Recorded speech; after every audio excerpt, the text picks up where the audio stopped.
evening, y'all, and to everybody watching live, to those who are tuning in later, or those who are watching from another time zone. It's good to have you on Sunday Night Insights. On Sunday Night Insights, what I'm really trying to do is to take 25 minutes to discuss leadership and personal growth topics that matter and inspire you towards freedom, flourishing, and fulfillment. Now, tonight I'm going to have a conversation with someone that I have been close with for about 10 years. And he is a thought leader and a justice worker from Florida with genetic and cultural roots in Haiti. My guy, Emaniel Brifil, more commonly known as EB. Now, this man has a compassionate love for others and a steadfast love for God. He resides in Tampa with his wife, Judith, and he makes a daily effort to lead people to Jesus.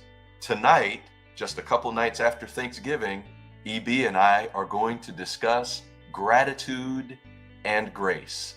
Now, speaking of, I love this quote from author John O'Leary. Let me see if I can pull it up here. John O'Leary, and if you haven't ever looked up John O'Leary, I think you ought to, because he's got an amazing story, an amazing testimony. But here's what he says: the number one joy indicator, the one thing that will predict whether someone feels joy in their life or not, is the practice of gratitude. Now, medical science agrees with Mr. O'Leary and even takes his point several steps further. Did you know that, for instance, grateful people will have 10% fewer stress-related illnesses and 12% lower blood pressure? There is also a correlation with age. It is said that for every 10 years, on average, levels of gratitude increase by 5%. Overall positive emotions can give a person an additional 2,500 days of life. That's 7 years. And if you weren't convinced yet, people who practice gratitude have 7% higher income than other people. Now, all of this comes from a study at UC Berkeley.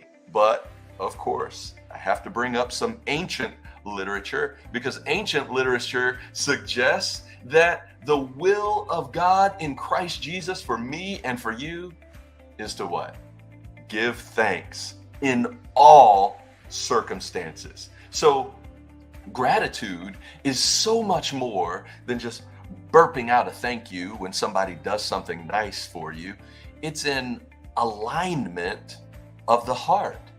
And while we're talking about the heart, maybe we will make a point about the character of God.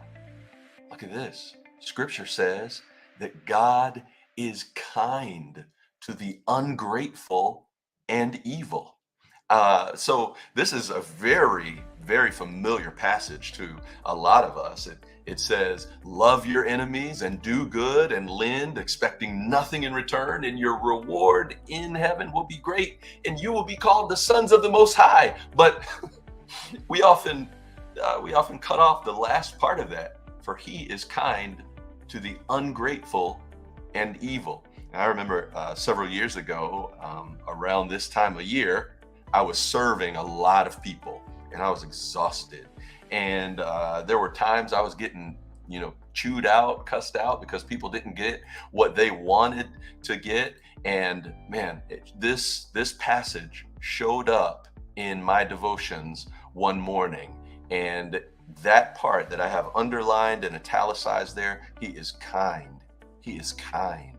He is kind. It's the nature, the character of God to be kind, even to the ungrateful and evil. That's good news for me and you, because we all have our moments, don't we? But I've already preached today. I'm really tempted to go in right now, but I want to make sure that I bring my friend EB on the screen here. I have known EB for a good long time, and as long as I have known him, and you probably know this as well, if you know EB, he radiates with gratitude. Hey there, EB. Hey, how's it going? Man, I'm good. It's so good to see you. I'm gonna try something. One pile gratitude. Did I say that correct? Yeah, Okay, close enough. I wonderful. understood it, but yeah, This is Mwingi close Pili, enough. Close enough for a definitely close Yankee. enough. There we go. Well, man, look, thank you so much for being here and giving us a couple minutes of your time.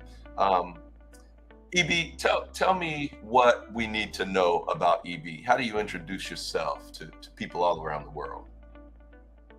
I would say first and foremost, I'm a follower of Jesus. I'm a husband to one, to my beautiful bride Judith. I am the last of 13, and I am the self-proclaimed greatest uncle in the world to 31. That would be somewhat of the brief. I would say a clear and concise version. And I love God, love others, and I just try to make disciples daily. Did you say 13 and 31? That is true. I'm the last of 13 kids. Mama and daddy was multiplying the earth as they were commanded to do. Man, me and Everett got to catch up. I would love some younger brothers and sisters. No, we're good. We're good. 31 nieces and nephews? Yes, sir. Well, I always see you tweeting out and encouraging them online. And so, you may say it's a self-proclaimed best uncle in the world, man, but I see it as part of your witness, and I know how much you love those kids, and you take care of them. I see that. So thank you. Yeah, thank you for even your witness in how you love your family. But I see that in how you love your friends too. And what I'd like to do is to get started on this topic, EB. I wonder, as we talk about gratitude, I wonder if you would be just a little vulnerable with us, and you would talk with us about that one moment, EB, that changed your life for the better. Yeah, definitely. So there's a few, but to keep it to one, it'll probably be just having a conversation with my former pastors, Caleb and Rebecca Prieto, when they offered me a job in Port Charlotte. And at the time, I'm in Winter Haven, still trying to figure out life, wondering if college is for me, wondering if work is for me. At that time, I was working at summer camps and I was working at a KFC. And he was just like, I think we have something for you. And I had I was in there plucking chicken. I had no thought process that I would be leading young people ever. I saw other people do it and I was just like, yeah, that's not for me. I'll find something else to do. If I would go back to my childhood, I always thought that I would be like a CIA or FBI agent or something, even in law enforcement or even a lawyer, so to speak.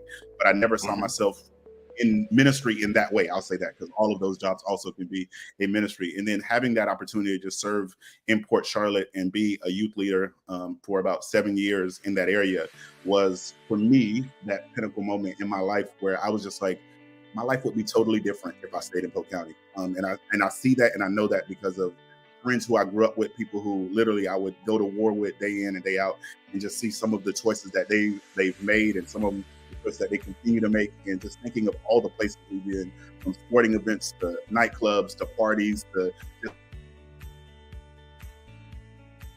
some of those same instances if I didn't have the opportunity to just leave my hometown. So that moment definitely was the turning point for me. Yeah, that's good, EB. Can you maybe talk to us a little bit? You're in youth ministry. I mean, you started in youth ministry, and in a lot of ways, there's so many youth who are now young adults who look up to you. Can you talk maybe a little bit about how gratitude has informed your relationship with the people that you serve, the people that you minister to? Yeah, so like for me, I feel like gratitude is just this constant state of thankfulness, right? And just looking at, even just that PowerPoint that you just shared with us, and I would love to have that because I just think it's very helpful when you're speaking about these type of things. But just having people in my life who constantly poured into me, and I'm just like, you don't really have to do this outside of course, for those who are believers, Christ commands us to give thanks and to show this sense of gratitude to other people, even those who we, in a sense, disagree with. And so for me, when I have young people, as I serve as I guess you'd say like a director for young adults and mission engagement now, for them to be like, hey, come to my game, come to my wedding, come to my baby shower, come to this, come to that. And I'm just like, out of all the people, like, why me? And they're just like, no, I'm thankful for that one conversation that we had. I'm thankful for that random prayer, that text that you sent out. And for me, it's one of those things of like, I feel like I have to do this because of the people who poured that same, I guess you could say, gratitude into my life and just showed me how much they care for me. And I'm just trying my best to pay it forward and return that favor to people who I have the opportunity to leading today. Yeah, I love it. There's something that just came up in my mind as you were talking, is that you're not choosing to be like a reservoir, right? Like taking all the blessings that have been given to you and just kind of storing them up, but you're more of a channel, right?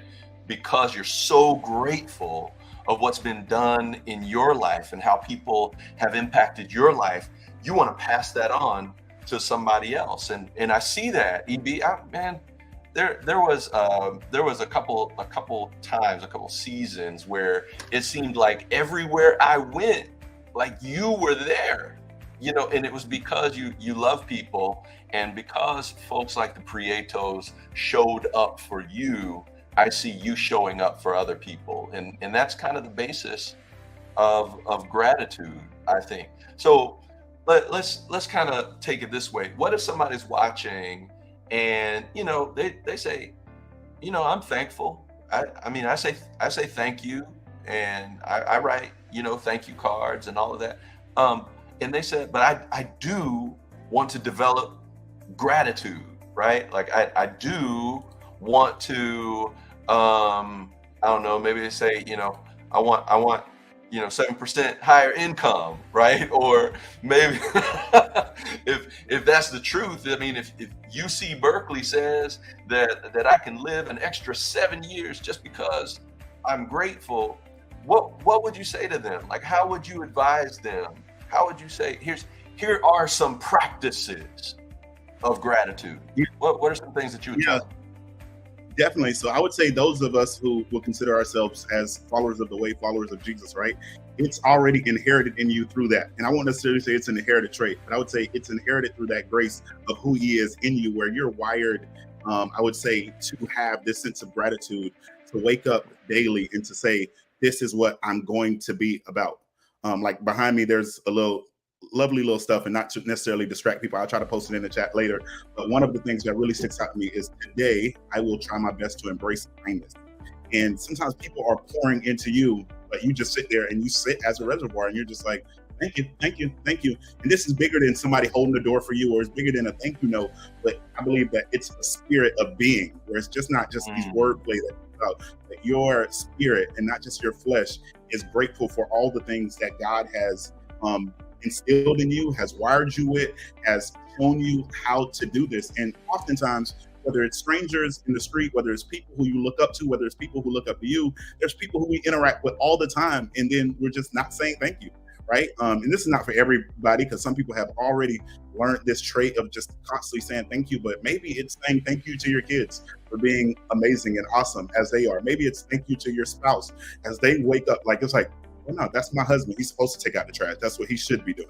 It's like, okay, that's great. And that might be the case for your household. But it's also just a simple thank you of that. Like my wife, she's like, and I say, like, I don't want to put her out there like that. But like, I mean, some stuff where sometimes I look at her, I'm like, you really told me thank you for that? It's like, oh, doing the dishes. It's like, and we kind of have this thing where like, she typically cooks because she's a way better cook than me. But it's like, I try my best to constantly do the dishes. And sometimes I don't. And then I have to make sure I say thank you to her in a sense, because I feel at times that I can't say that should be, but that's like my task. Where like I can at least do this, because definitely ain't gonna burn the house yeah. down trying to cook. So I would say Well, what I kind of hear you saying is that there's almost a kind of rhythm of grace that happens in your life, and this isn't necessarily a theology discussion, but what I hear is like when the Holy Spirit comes into your life as a follower of Jesus, thanksgiving and gratitude flows out of you, like it's a part of who you become supernaturally. Gratitude, and I think you're right when you say that, because very often when I meet people and they just overflow with thankfulness, very often I'm led to asking them, you know, do you follow Jesus? Do you follow the Nazarene? And very often, if they're just grateful like that, they'll say, "Yeah, I do." And so it is a fruit of the Spirit. And one of the things that I wanted to ask you, because you brought this up a moment ago, um, uh, gratitude, is it an inherited trait or is it a learned skill? And you kind of touched on it a little bit, but I just want to hear that a little bit from you.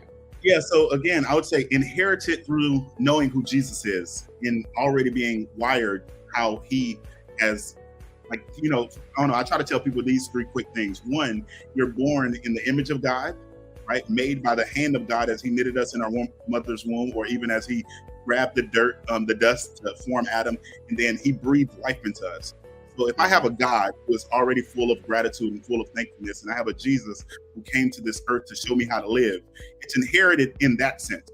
But some people, even though they're born in his image, find ways to, I guess you could say, go the other way for whatever reasons. They choose to not live that life. So it becomes a learned trait. And I would say that's why it could be both, right? Where you have to learn this daily practice, or as you mentioned earlier, this rhythm of saying that I'm going to do everything in my power to be like Jesus. For about the past 6 or 7 years, I've been wearing this wristband, 1 Corinthians 11:1, whereas in a sense, follow me as I follow Christ, or imitate me as I imitate Christ. And in moments where I shift and I'm not following Christ, right? And I say that in a sense of my actions or my thoughts or my words are not of him, I have to look at that as a reminder of, like, that wasn't very Christ-like. Like, that's not showing gratitude. So if you go throughout your life, you have to just think of, how are you living like Christ? Somebody who constantly gives thanks, because that's the will of our Father.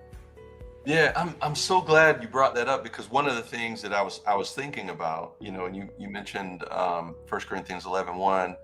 A lot of times people see you, EB, modeling gratitude, modeling grace in the way that you interact with folks online and in person and otherwise, and they are compelled to imitate that, which is essentially the essence of that verse. Follow me as I follow Christ. You see me displaying gratitude and being a thankful, gracious person, then just do that. And so I kind of see that now. So what about people who don't have gratitude? Like, I'm not even saying that they're pessimists, but they're just folks who, would rather complain than to say thank you. How do you deal with that? Because I know you're a fairly positive person. There's been a couple moments, but you're mostly positive. Definitely. I think I would say everybody who's watching, we've all had those moments. But one of the things I would say, you definitely find a way to just pray for them, right? And one of the things that I've noticed in my own life is that after you pray for an individual and you extend or you show that grace to them, if you you see one of your friends, you see one of your coworkers, you see a stranger, you see somebody from high school, you see them venting or complaining or stressing out online. Like, one, you pray for them, and of course you show them grace, even if their interaction is evil towards you or ungrateful towards you.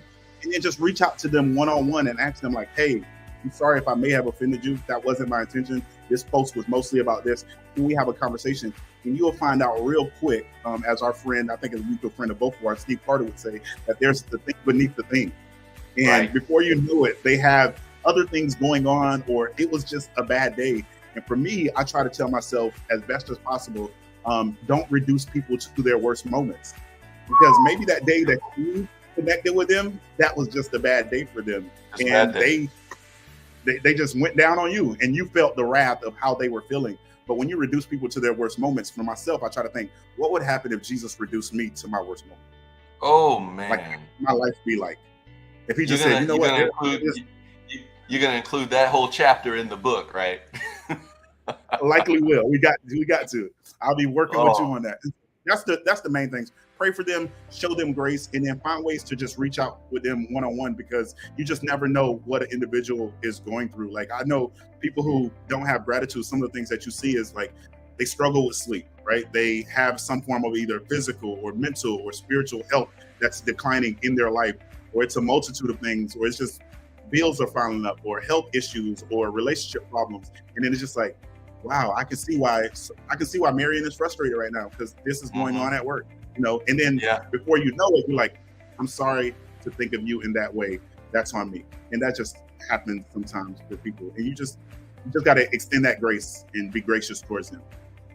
I love it. Yeah, that's so important because I mean, it's one of the things that I mentioned in the opening here is that, essentially this is saying that when you are walking with God, you become like him.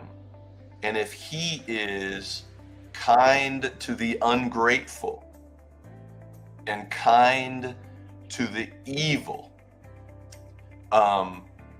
then we can be as he is, right? And so to let yourself be carried away with how someone else is feeling or even how they're interacting with you can be that can be a great temptation.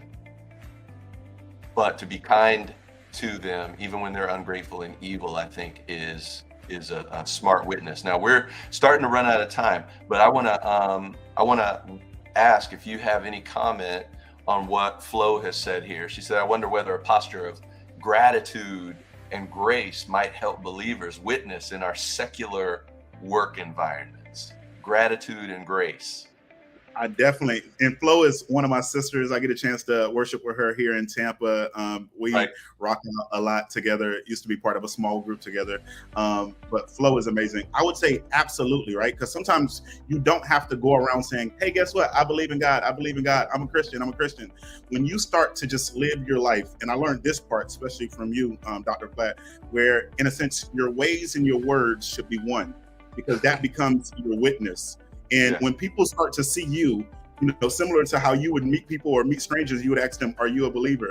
Or do you know Jesus of Nazarene, right? Where people will see who you are and they're just like, wow, I need to act more like EB, or I need to act more like Flo, or like, I just cussed Flo out at work, just because I know some of Flo moments, right? I just cussed Flo out and she did not react in the way that I thought she would. She was just like, oh, okay, I love you too, type of vibe. Even today, I had a chance to be in Winter Haven in my hometown today, preaching at the Salvation Army there. And I ran into an old classmate who was working at a restaurant that we went out to eat. And she was like, hey, EB, how are you doing? And she was like, thank you for your posts. They get me through a lot of days. And she didn't have to say that at all to me. I was just saying, hey, how have you been?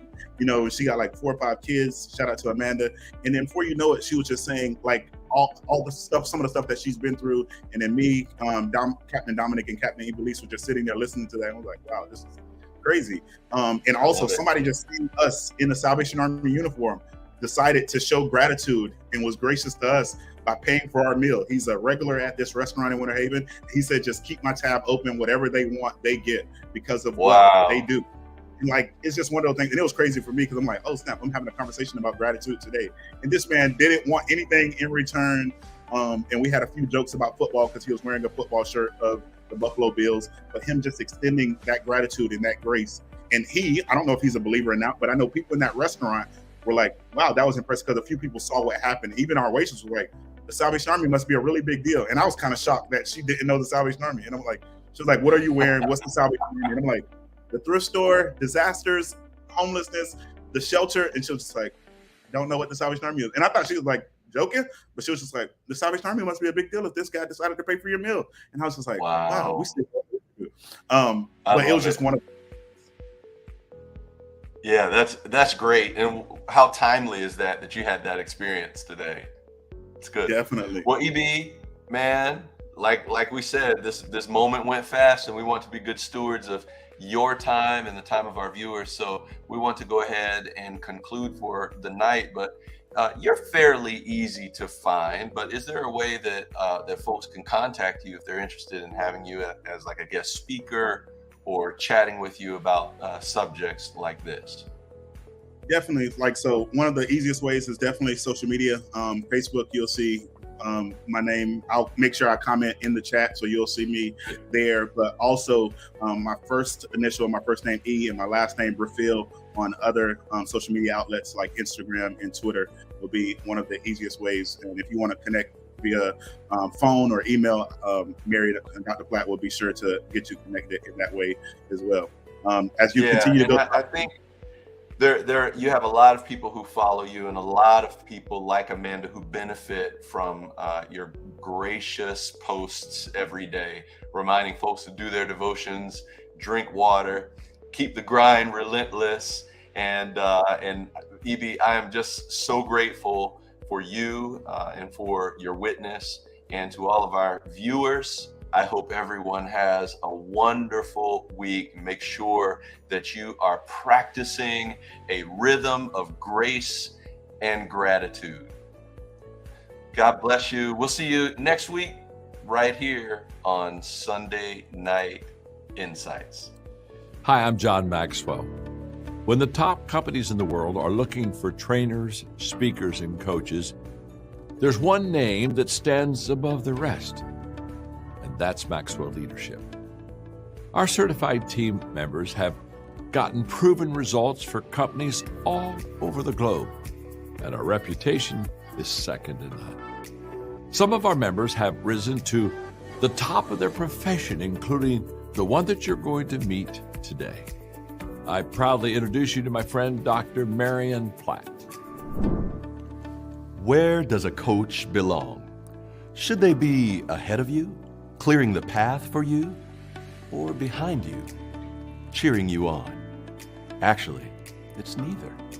The coach's place is by your side, helping you find your footing each step of the way.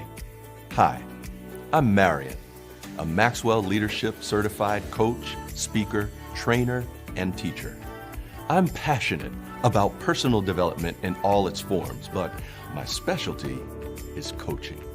I get up each morning excited because I get to watch my clients achieve their goals. There's nothing quite as satisfying as walking alongside someone as they become the person they want to be. And if you have a goal that you're striving toward, or even if you're just looking for some direction on your way, I want to partner with you in that process. John Maxwell has been one of the world's foremost leadership and personal growth experts for more than 40 years.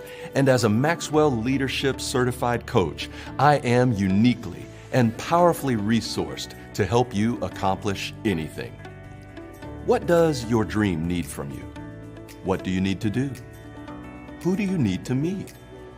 Where do you need to spend your time and resources? As your coach, I'll be here to guide you toward your answers to these questions. I want to help you make the uncertain certain. Together, supported by proven, effective self-development principles, we will put a plan in place that grows you steadily toward your goal. The greatest investment you can make is in yourself. Let's make it together. Contact me today to start making your dreams a reality.